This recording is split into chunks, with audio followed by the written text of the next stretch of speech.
সবাই চায়, বড় হতে কে না চায়? অবশ্যই সবাই চায়। আর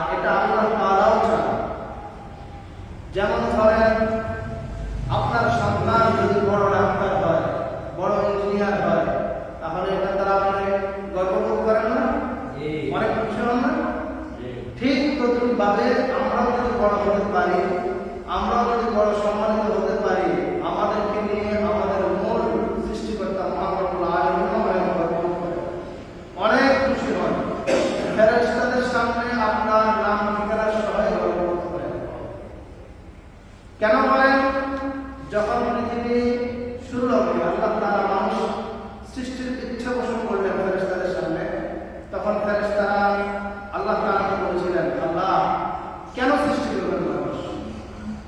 আল্লাহ বলেন, ইন্নী জাইলুন ফিল আরদি খলিফা, আমি পৃথিবীতে আমার খলিফা পাঠাবো, আমার প্রতিনিধি বানাবো। ফেরেশতারা বললেন, কেন বলবেন? তারা তো দুনিয়াতে আসার পর শুধুই মারামারি, হানাহানি, কাটাকাটি করবে, এভাবে বলছেন। তখন আল্লাহ তাআলা উত্তরে বলছেন, আমি যা জানি তোমরা তা জানো না। তো এই বিষয়টা আল্লাহ তাআলা যখনই তার কোনো বান্দা ভালো কাজ করে, বড় হওয়ার কোনো কাজ করে, সম্মানজনক কোনো কাজ করে, সাথে সাথে আল্লাহ তাআলা ফেরেশতাদেরকে ডেকে কোন গ্রামের কার ছেলে নাম ঠিকানা সহ বলেন, তোমরা না বলছিলে আমার বান্দারা দুনিয়াতে আসে শুধু কুবাকুবি করবে, শুধু মারামারি করবে, হানাহানি করবে, এই তো দেখো আমার এই বান্দা বড় হয়ে গেল, সে এই ভালো কাজ করলো, এই দিনই কাজ করলো। গর্বের সাথে আমরা যেমন বড় ভাই ছোট ভাই বড় হলে গর্বের সাথে বলি, মা বাবা সন্তান বড় হলে গর্বের সাথে বলে, আমার ছেলে আমার ছেলে পুলিশ, আমার ছেলে ডাক্তার, আমার ছেলে ইঞ্জিনিয়ার, এই গর্বের সাথে বলি। আমি ইঞ্জিনিয়ারের মা, আমি হাফেজ কোরআনের মা, আমি আলেমের মা। আবার আমাদের আহলিয়া যারা আছেন স্ত্রীরা গর্বের সাথে বলে, আমার স্বামী ইউরোপে থাকে, কেউ বলে আমার স্বামী হাফেজ কোরআন, আমার স্বামী ডাক্তার, আমার স্বামী ইঞ্জিনিয়ার, আমার স্বামী মুফতি সাহেব, আমার স্বামী কুতুব সাহেব। এগুলো গর্বের বিষয়, এভাবে বলে। তা আল্লাহ তাআলা এরকম গর্ব করেন। এই যে বড় হতে চাই, এটা বড় হতে হলে আমাদের মন গড়া সৃষ্টি হলে হবে না। এটা কিছু শরীয়ত কর্তৃক নির্দিষ্ট সিস্টেম আছে, চারটা। বড় হতে চাইলে কয়টা কাজ করতে হবে? চারটা কাজ। কয়টা কাজ? বড় হতে হলে কয়টা কাজ করতে হবে আমাদের? চারটা। সর্বক্ষেত্রে বড় হতে চাই, এক নাম্বার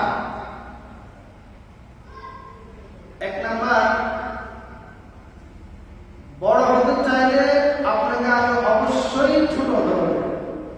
কি বললাম? এক নাম্বার সেটা হলো, আপনি যদি বড় হতে চান তাহলে আপনাকে আগে অবশ্যই ছোট হতে হবে। আপনি যদি ছোট হতে পারেন, যে যত বেশি ছোট হতে পারবে সে তত বড় হতে পারবে। আচ্ছা, এটা আপনারা বুঝার জন্য আমি একটু সহজ করে বলি। আমার উপস্থিত এখানে যারা আছে, এদের মধ্যে সবচেয়ে বয়স্ক কে? সবচেয়ে বড় কে এখানে উপস্থিত? বলেন। আব্দুল ভাই নাকি আমাদের দুলা ভাই কে? আব্দুল আজিজ ভাই। এই যে উনি এখন বড়, উপস্থিত যারা আছে এদের মধ্যে সবচেয়ে বড় বয়সে হোক বড়। বলেন তো, তিনি কি আগে ছোট হয়েছেন না এরকমই বড় ছিলেন? ছোট ছিল কিনা? ছোট হয়েছে কিনা আগে? নাকি জন্ম থেকে এরকম বড় ছিল? হ্যাঁ, সবচেয়ে বড় হতে হলেও আগে ছোট হতে হবে। কি বললাম? সবচেয়ে বড় হতে চাইলেও আগে ছোট হতে হয়েছে। এটাই প্রথম কাজ। আপনি যদি দুনিয়াতে এবং আখিরাতে বড় হতে চান, সম্মানিত হতে চান, মর্যাদাবান হতে চান, আপনি যদি চান আপনাকে সবাই শ্রদ্ধা করুক, আপনাকে সবাই দেখা মাত্র সালাম দেয়, সেলুট করুক, সম্মান করুক, মর্যাদা দেয়, তাহলে আগে আপনাকে অবশ্যই ছোট হতে হবে। রাসূলুল্লাহ সাল্লাল্লাহু আলাইহি ওয়াসাল্লাম মান তাওয়াদা লিল্লাহ রাফা'াহু আল্লাহ। মান তাওয়াদা লিল্লাহ, যে ব্যক্তি আল্লাহর জন্য ছোট হবে, বিনয়ী হবে, আল্লাহর জন্য ছোট হবে, বিনয় হবে, রাফা'াহু আল্লাহ, আল্লাহ তাআলা উপর থেকে তাকে টেনে উপরে নিয়ে যাবে। সুবহানাল্লাহ। রাফা মানে উপর থেকে টানা, উপর দিকে টানা, উপর থেকে উপর দিকে টানা। যে কোনো জিনিস সহজে উঠানোর চেষ্টা করলে উপর থেকে দাঁড়ায়, নিচ থেকে আপনি যতই ঠেলেন বেশি তো কিন্তু উঠাতে পারবেন না, আবার উঠে উঠে নিচের দিকে পড়ে যায়, ঢিল ওপরে মারে, যত উপরে ওঠো নিচে পড়ে যায় না। আর যদি উপর থেকে একটা টানতে থাকে নামার সমান থাকে থাকে না। আল্লাহ তাআলা বলতেছেন, আল্লাহ হাবিব বলতেছেন, যে ব্যক্তি আল্লাহকে খুশি করার জন্য ছোট হবে, বিনয় হবে, রাফাআহু আল্লাহ তাআলা তাকে উপর থেকে টেনে উপরে তুলে দিবেন। সুবহানাল্লাহ। তাহলে আমরা সবাই ছোট হতে রাজি আছি তো ইনশাআল্লাহ?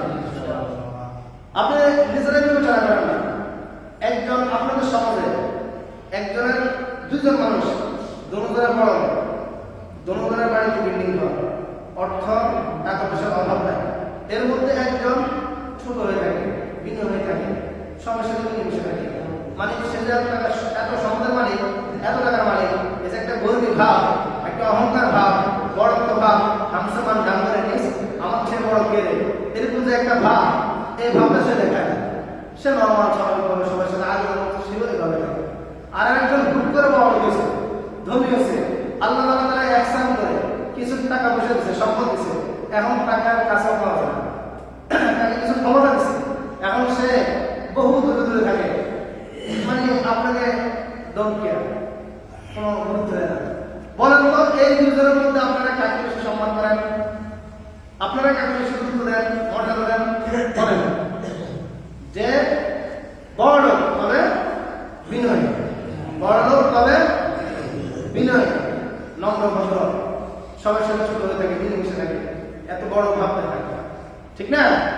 তাহলে আমরা যদি বড় হতে চাই, যদি আমরা বড় হতে চাই, প্রথম আমরা কি কাজ করবো? এক নম্বরে ছোট হয়ে যাবো। কি হয়ে যাবো?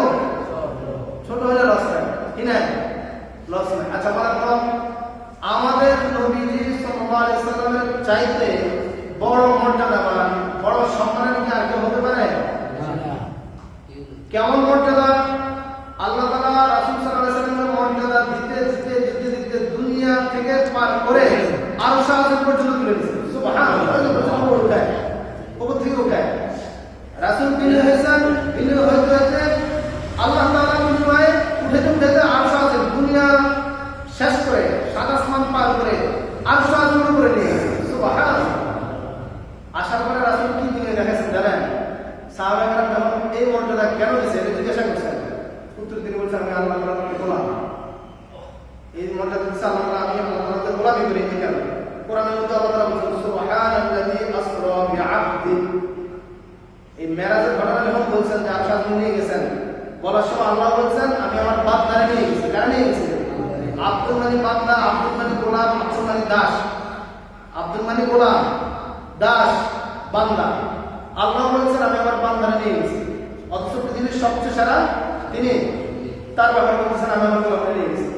রাসূল নিজের পরিচয় এই গোলাম হিসেবে যদি কোনো দ্বিধাবোধ করেন নাই, কোনো ছোট হয়ে যাওয়া মানুষ যদি নিজেকে বলেছেন গোলাম, আল্লাহ তাআলা আমাকে গোলাম হিসেবে, আমি যে আল্লাহ তাআলার গোলামি করছি, এই গোলাম হিসেবে আমাকে উপরে নিয়ে গেছেন, আরশ আজিমের উপরে নিয়ে গেছেন, মেরাজ করেছেন, এটা বলতে তিনিও রাজি করেন।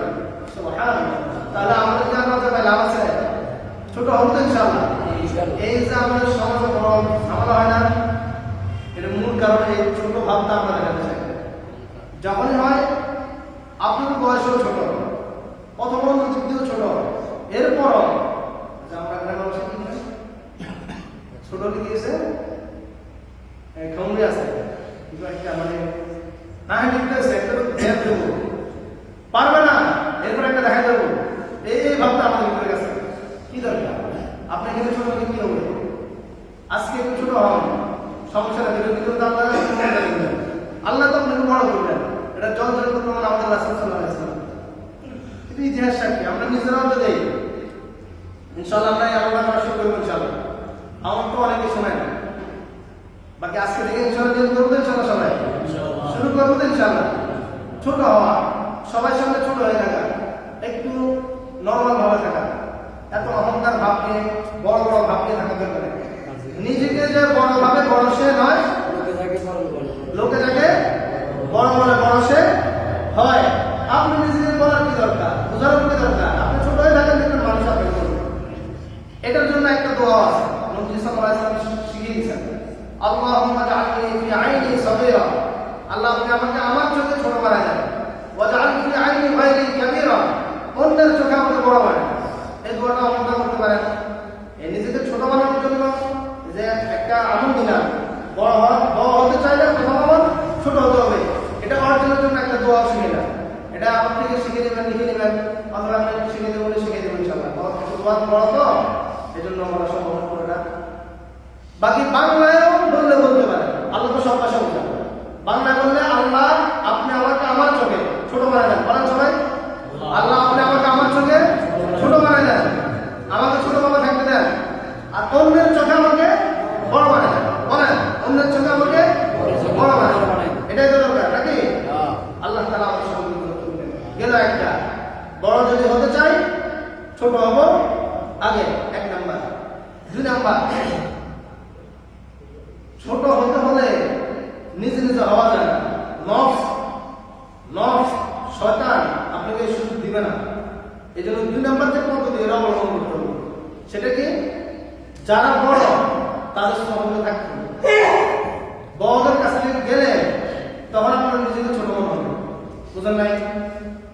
আর দুনিয়ার মধ্যেও তো আপনারা যখন কোনো বড় লোকের কাছে যান আর আপনারা আমার গরিব হন, তখন আপনার তার সামনে গেলে নিজের অসহায় করে প্রকাশ পায় না। এই জন্য এই লাইনে যারা বড় বুজুর্গ ওলামায়ে কেরাম, হক্কানে রব্বানি ওলামায়ে কেরাম যারা আছে এখানে বড়, আপনি এদের সহবতে যেতে হবে। এদের সহবতে গেলে আপনি যে ছোট আপনার সামনে এটা স্পষ্ট হয়ে যাবে। কি বললাম বুঝছেন না? দুই নাম্বার কি, যদি বড় যদি হতে চাই তাহলে এক নাম্বার ছোট হওয়া আগে। দুই নাম্বার যারা বড়, বাস্তবে বড় বুজুর্গ হক্কানে ওলামায়ে কেরাম যারা আছেন এদের সহবতে থাকা। এই যে এখন ওয়াজ মাহফিলের মৌসুম চলতেছে, আমরা দেখা যায় দুনিয়ার কত ব্যস্ততা, কত সময় এমনি নষ্ট করে ফেলি, কিন্তু আশপাশে মাহফিল হলে দেখা যায় এমনকি আশপাশে না, এই 19 তারিখে আমাদের দক্ষিণাঞ্চল মাহফিল, এই দক্ষিণাঞ্চল যদি মাহফিল ওই দিন দোকানপাটে প্যান্ডেলের চেয়ে বেশি।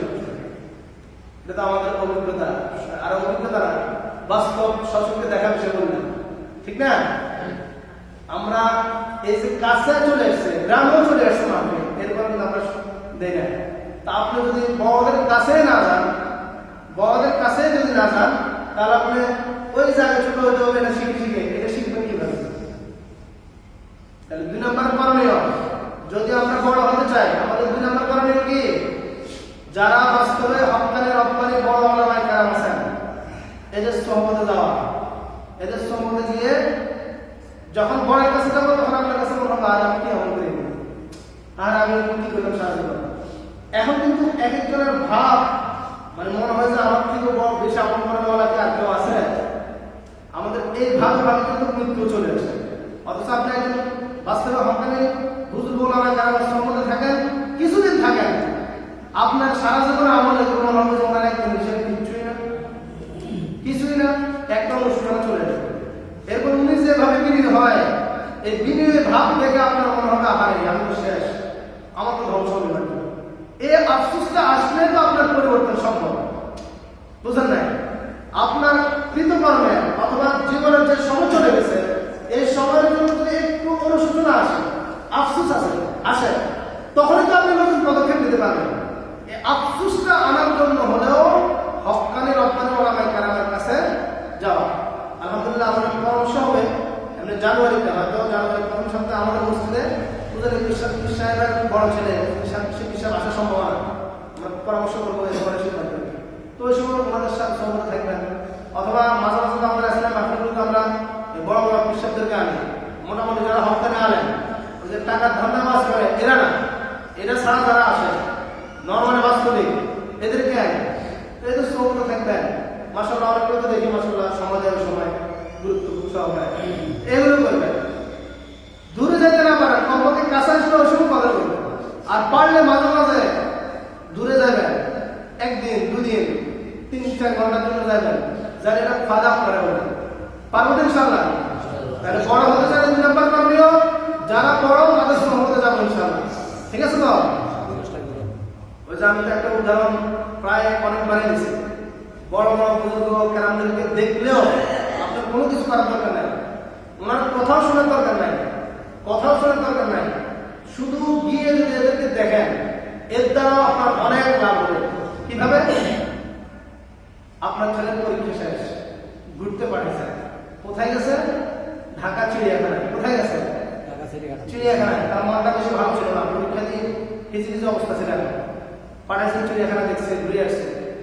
আসার পরে এই যে একদিন দেখে ঘুরে আসছে, আসার পরে জিজ্ঞেস করলাম, ভাবলেই করলেন কি অবস্থা, তোমার মন একটু স্বাভাবিক হয়েছে, ভালো লাগছে, গেছে তো চিড়িয়াখানায়? ছেলে উত্তর কি বলে? হ্যাঁ, এখন অনেক ভালো, অনেক ভালো লাগছে, মোটামুটি এখন আমি ডিপ্রেশন মুক্ত, ফ্রেশ। তো আপনি জিজ্ঞাসা করেন কি দেখছো, এই যে ফ্রেশ হয়ে গেলা, এই যে তোমার মনে হয় ভালো ভাব চলে আসছে, তোমার কাছে ভালো লাগছে, কি দেখছো? উত্তর এসে বলবো সাপ দেখছে, বান্দর দেখছো, বান্দর। কি দেখছে?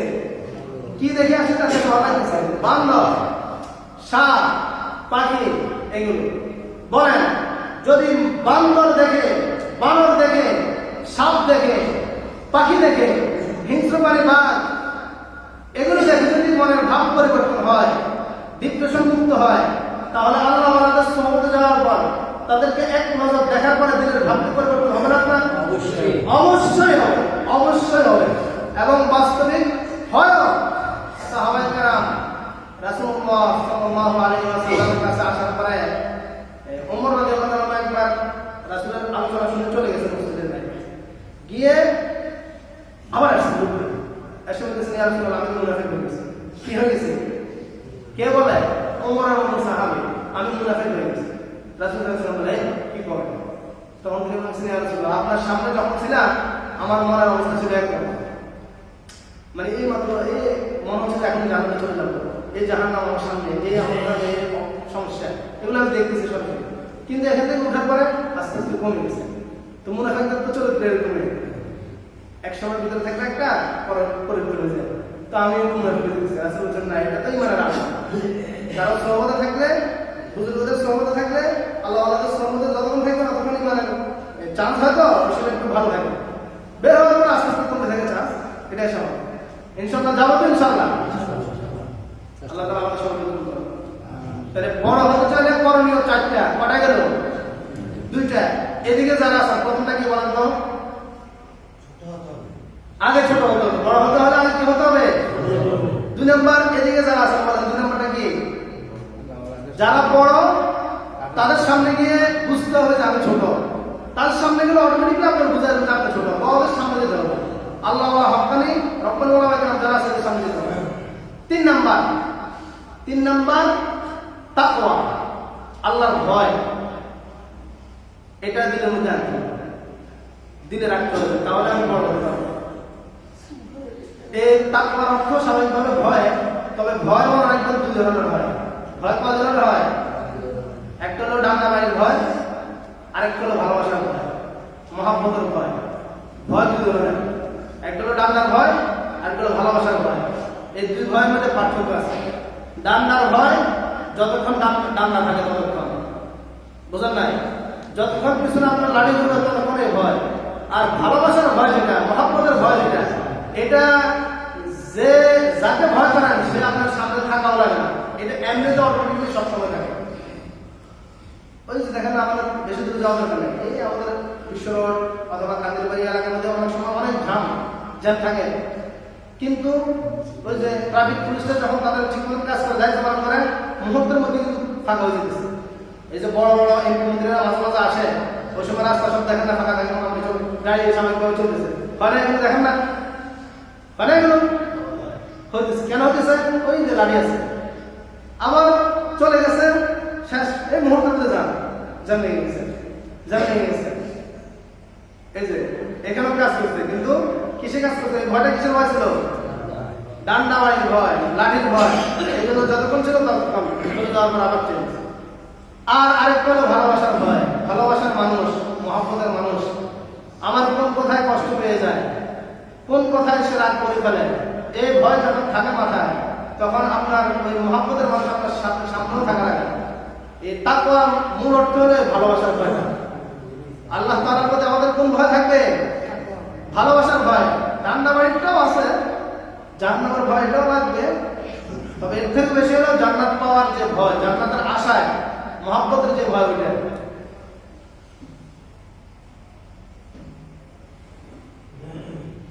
এই ভালোবাসার ভয় আপনার দিলে আসবে আগে যদি আপনার ভিতরে ভালোবাসা থাকে আল্লাহর জন্য। কি থাকে? আল্লাহর জন্য যদি ভালোবাসা থাকে তাহলে না ভালোবাসার ভয় কাছে থাকে।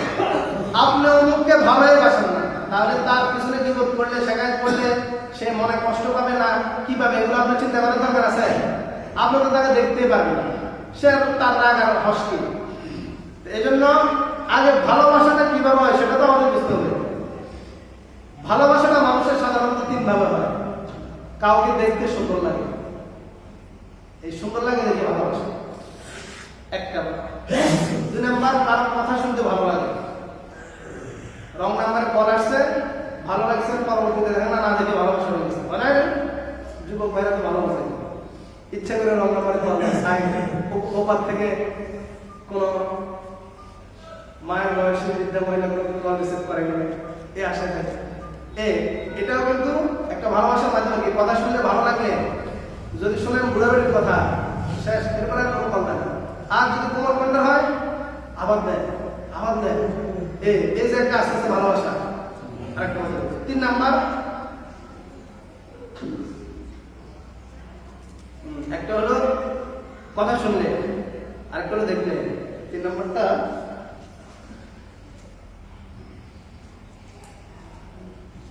ধরতে পারলে, কোন একটা জিনিসকে ধরলে কোমল লাগে, সফট লাগে, ভালো লাগে, এভাবে একটা ভালোবাসা তৈরি করে। দেখা, শোনা, ধরা, তিন ভাবে ভালোবাসা করে। বলেন তো এখানে কেউ আল্লাহকে দেখছেন জীবনে? সরাসরি আল্লাহর কথা যেগুলো শুনছেন, সরাসরি আল্লাহকে কখনো ধরা সম্ভব? তাইলে আল্লাহকে ভালোবাসবেন কিভাবে? আগে আল্লাহকে ভালোবাসতে হবে। আল্লাহকে ভালোবাসলে এরপরে ওই যে তাকওয়া, যেটা আল্লাহর ভালোবাসার ভয়টা আসবে। আল্লাহর ভালোবাসার ভয় যখন আপনার সামনে আসবে, আপনার দিনে থাকবে, তখন গীবত করা, এই গীবত ছাড়া, এটা যতই কঠিন হোক, এটা আপনার কাছে ছেড়ে দিতে মুহূর্তের ব্যাপার। মিথ্যা কথা বলা, এটা ছাড়া যতটা কঠিন হবে আপনার জন্য। আপনি সারা জীবন অহরহ মিথ্যা কথা বলেন, আপনার মনে হতেছে আপনার এটা জীবনে ছাড়তে পারবেন না, কিন্তু আপনি বাস্তবিক আল্লাহর ভালোবাসার ভয়টা দিলে ঢুকান, দেখবেন এটা অটোমেটিকলি আপনার থেকে চলে যাবে। বড় বড় অপরাধ আরো যা আছে, আপনার কাছে মনে হয় আপনি বিড়ি সিগারেট জীবনে ছাড়বেন না, আপনার কাছে হয়তো মনে হয় যে আমি এই মারা যাবো, একটু একটা কাজ হয়, এটা আপনার কাছে কত মনে হতে পারে। কিন্তু আপনি যদি আল্লাহর ভয়টা, আল্লাহর ভালোবাসার ভয়টা দিলে বসালেন, মুহূর্তের মধ্যে এটা ছাড়িয়ে দিতে, আপনার কোন ম্যাটার হবে, কোন বিষয় হবে, মুহূর্তের মধ্যে ছাড়িয়ে দিতে পারবেন।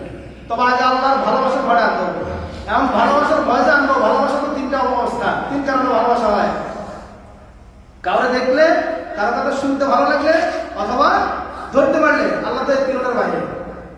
এই জন্য আল্লাহকে ভালোবাসবেন কিভাবে, এটা আমাদের শিখিয়ে দিয়েছেন কোরআনের মধ্যে। আল্লাহ তাআলা কোরআনের মধ্যে বুঝিয়ে দিয়েছেন, কুল ইন কুনতুম তুহিব্বুনাল্লাহ ফাত্তাবিউনি ইউহিব্বুকুমুল্লাহ। হে আমার বান্দারা, যদি তোমরা আমাকে ভালোবাসতে চাও, বাস্তবে চাও যে হ্যাঁ আল্লাহকে আমরা ভালোবাসি, তাহলে তোমাদের করণীয় কি? একটাই করণীয়, তোমরা রাসূলের অনুসরণ করো, রাসূলের সুন্নতের অনুসরণ করো, রাসূলকে মহব্বত করো। তাহলে আমরা আল্লাহ, প্রথম প্রশ্ন করতেন সবাই আগে, আল্লাহর ভয়, মহব্বতের ভয় অর্জনের জন্য লাজেম আল্লাহর ভালোবাসা লাগবে। আল্লাহকে সবাই ভালোবাসতে চাই তো ইনশাআল্লাহ? দেখি কে কে আল্লাহকে ভালোবাসতে চান? আল্লাহকে ভালোবাসতে চান কারা কারা? আপনার এই ভালোবাসতে হলে আল্লাহ বলছেন, ইন কুনতুম তুহিব্বুনাল্লাহ, যদি তোমরা দাবি করো যে আমি আল্লাহকে ভালোবাসতে চাও, ফাত্তাবিউনি, আমার রাসূলকে ভালোবাসো, আমার রাসূলের আদর্শের অনুসরণ করো, সুন্নাহর অনুসরণ করো। ইনশাআল্লাহ সবাই করব তো ইনশাআল্লাহ? ইনশাআল্লাহ। সুন্নতের অনুসরণ করতে পারলে, সুন্নত মতো জীবন যাপন করতে পারলে বুঝতে পারবেন যে আপনি মোটামুটি এখন আপনার ধীরে ধীরে আস্তে আস্তে আল্লাহর ভালোবাসা। এটা একটা পদ্ধতি। কটা পদ্ধতি? দ্বিতীয় পদ্ধতি, এটার সান্নিধ্যাস, সেটা হলো আল্লাহওয়ালাদেরকে ভালোবাসা। কাকে ভালোবাসা? মানে যারা আল্লাহকে ভালোবাসে তাদেরকে ভালোবাসা, যারা আল্লাহকে ভালোবাসে তাদেরকে ভালোবাসা। বুঝলেন নাই? যারা আল্লাহকে ভালোবাসে তাদেরকে ভালোবাসা। লাইলি মজনুর কাহিনী বহু শুনছেন, শুনছেন না? যে মজনু লাইলির বাড়ির কুকুর হাঁটতেছে হাঁটতেছে, কালা কুকুর, দেখা মাত্র এটা ঝাঁপিয়ে ধরে এর পায়ে দিতে শুনতে আসে, কুকুরের পায়ে শুনতে দিতেছে। আশপাশের লোক সবাই জিজ্ঞাসা করছে কি ব্যাপার, তুমি কি পাগল হয়ে গেছো নাকি? তার নাম হচ্ছে মাজনুন। কি নাম দিছে? মাজনুন। মাজনুন না, এটা হলো তার শব্দ মাজনুন। মাজনুন মানে পাগল। তুমি কি পাগল হয়ে গেছো? কুকুর পাইছো তো? তখন বলছে তোমরা তো জানো না এটা কোন কুকুর। এই কুকুর তো আমার লাইনের বাড়ির আশপাশে ঘুরনেওয়ালা কুকুর। এটার পাও যে জায়গা পড়ে, হয়তো একবার হলো আমার লাইনের পাও জায়গা পড়ছে। বুঝেন নাই? ভালোবাসাটা ওই যে যাকে ভালোবাসে তার মাধ্যম যেটা সেটাকে ভালোবাসা, বুঝেন নাই? এই জন্য যারা আল্লাহ আছে এদেরকে ভালোবাসা শুরু করেন। এরা যদি আল্লাহকে ভালোবাসে তাহলে আস্তে আস্তে আপনারাও আল্লাহর সাথে ভালোবাসা হয়ে যাবে ইনশাআল্লাহ। বুঝছেন ইনশাআল্লাহ? যারা বাস্তবিক আল্লাহওয়ালা আপনার চেহারা দেখলে বুঝবেন, আপনার দিল সাক্ষী দিবে। রাসূল সাল্লাল্লাহু আলাইহি সাল্লামকে হত্যার জন্য বহু ইহুদিরা আসছিল, সামনে আসার পর দেখা গেল মুসলমান হয়ে গেছে। এগুলো আমাদের এই যে দেওবন্দের যে মাদ্রাসা, দেওবন্দ দারুল দেওবন্দ আমাদের পাশে আসছে, এটা যে প্রতিষ্ঠানের মোহতামিম আল্লামা কাসেম নানপুর রাহমাতুল্লাহ, ওনার জীবনীও আছে। ওনাকে ইংরেজ শাসন আমলে ইংরেজরা ইসলামকে কলুষিত করার জন্য বড় বড় পাদ্রীদেরকে আমাদের উপমহাদেশে আনছিল। মানে ইসলামকে পচানোর জন্য, ইসলাম এটা সেরা ধর্ম না এটা বোঝানোর জন্য তারা বিভিন্ন সময় ডেবিট করত, বিভিন্ন সময় বহস মুনাজারা করতো, তর্ক বিতর্ক অনুষ্ঠান করতো। কাসেম নানপুর রাহমাতুল্লাহ উনি একাই সবগুলো খতম করে ফেলত। ওনার একটা কিতাবে লেখছে হুজ্জাতুল্লাহ। প্রাথমিকভাবে তারা কোরআন হাদিস দিয়ে দেখছে যে আমরা আমাদের মতো যুক্তি দেবো, তুমি কোরআন হাদিস দিয়ে খণ্ডন করবে। তো কোরআন হাদিস দিয়ে তো ওনার ধারে কাছে আসতে পারতো না। পরবর্তীতে বলছে যে মনে হয় মোল্লা যে কোরআন হাদিস ভালো জানাই কারণ মনে হয় ঢুকে যায়, বলছে ঠিক আছে কোরআন হাদিস বাদ দিয়ে শুধু যুক্তি দিবে। যুক্তি দিয়েও ওনার তুলে নেয়। উনি একটা বইও লিখে ফেলছে, নাম হলো হুজ্জাতুল্লাহ, হুজ্জাতুল্লাহিল বালিগা। ওনার নাম হলো উপাধি হলো হুজ্জাতুল ইসলাম, মানে যুক্তির আলোকে ইসলাম। বইয়ের নাম হলো যুক্তির আলোকে ইসলাম। যত যুক্তি দিত সবগুলো মধ্যে খন্ড করে দিত। এই নির্লজ্জ ইংরেজরা শেষ পর্যন্ত তারপরও স্মরণ নাই তো, লজ্জা স্মরণ করতে কিছু নাই। শেষ পর্যন্ত তারা কি ডিসিশন নিছে, ঠিক আছে আমরা মুনাজারা করবো, তবে কাসেম নানপুরি খেতে পারবো। এই কাসেম নানপুরি রাহমাতুল্লাহকে তারা শেষ পর্যন্ত মারার জন্য বিভিন্ন ষড়যন্ত্র করছে হিন্দুদের মাধ্যমে। এই বর্তমানে যারা আছে ইংরেজরা তো ভাই হিন্দুরা আছে না, এখন এদের মাধ্যমে মারার জন্য ষড়যন্ত্র করছে। একজনে মারার জন্য গেছ, যাওয়ার পরে সে কাসেম নানপুরিকে এটা চিনেও না। এই যে কাসেম নানপুরি এটাও চেনে না। গেছে, যাওয়ার পরে সামনে চেহারা দেখছে, দেখি সাথে সাথে মুসলমান আমার কালিমা পড়ে দেয়, কালিমা পড়া গেছে, মুসলমান হয়ে গেছে। তার সাথে যারা আসছে তারা বলছে তুমি কার হাতে কালিমা পড়ছে জানো না?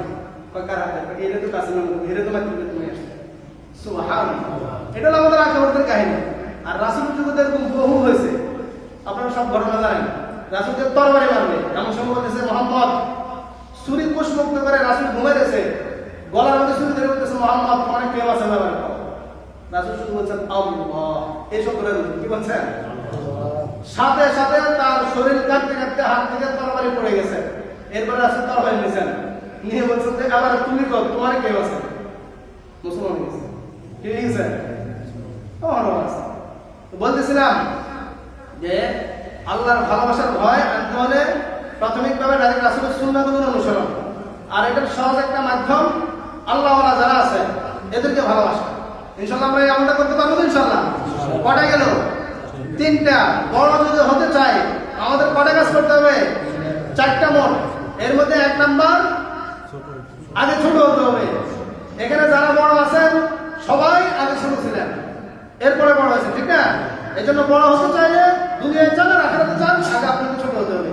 2 নাম্বার, যারা বড় এদের সামনে যেতে হবে আপনাকে, তাহলে আপনার কাছে মনে হবে যে আমি ছোট, মানে আল্লাহ আমাদের ছোট হতে দেওয়া।